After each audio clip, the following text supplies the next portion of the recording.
Welcome to Domain 2 of your training course, Preparation. Here's where you'll learn how to prepare your class. We've divided this section into 3 parts: preparing coherent instruction, understanding knowledge content, and pre-assessing student learning goals. Preparing coherent instruction.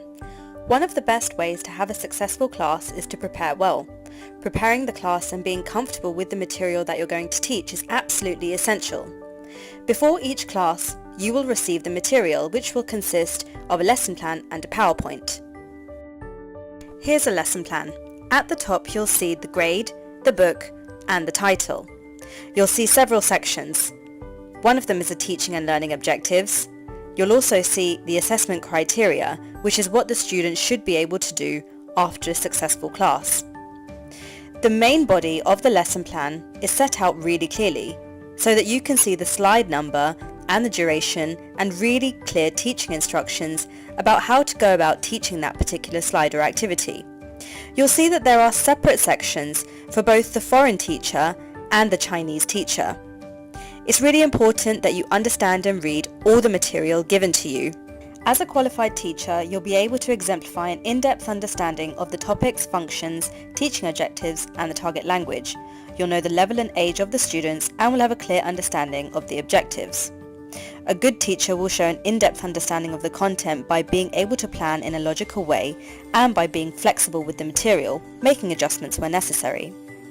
An excellent teacher, however, will be able to foresee any roadblocks or aspects which may interrupt the learning process and be able to plan ahead and tackle these.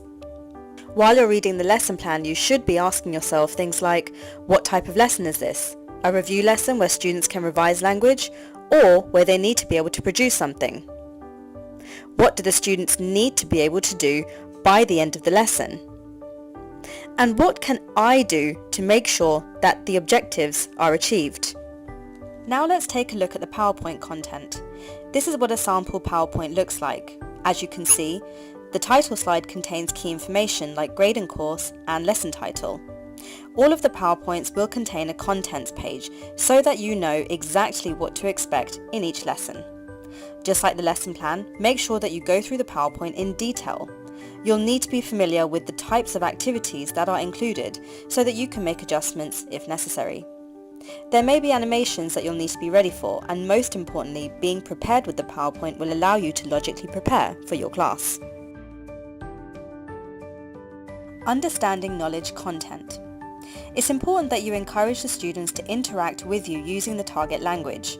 Not only do the students need to know how to use it, but it's also important to encourage them to deepen the use of language with examples from their own lives and culture. A qualified teacher will understand exactly how to help students use the language to interact and understand when and how to facilitate different types of activities. They will also encourage students to use the key language in a given context. A good teacher will be able to expand on these points and encourage the students to use the language in a different context. For example, talking about their own lives and their own culture. An excellent teacher, however, will refer the language back to more in-depth sources like Bloom's taxonomy. Let's take a look at it here briefly.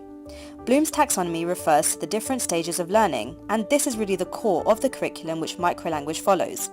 An excellent teacher will recognize the value of this and encourage the students to sequence their skills based on this hierarchy.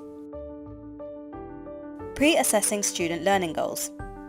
As mentioned before, the assessment criteria which you saw in the lesson plan will indicate what a student should be able to do after a lesson. A qualified teacher will understand clearly what the assessment criteria is and what is expected of the student if the lesson has been successful. They'll be able to link this assessment criteria to the student's age and level. A good teacher will expand on these points and be able to link the content to the assessment criteria. They'll be able to use their own initiative to encourage the student to use what they've learned in the class and be able to create meaningful output with it. An excellent teacher will make a connection between the learning objectives and the content. They'll be able to think critically about the activities and be able to foresee any problems that may interrupt the learning process.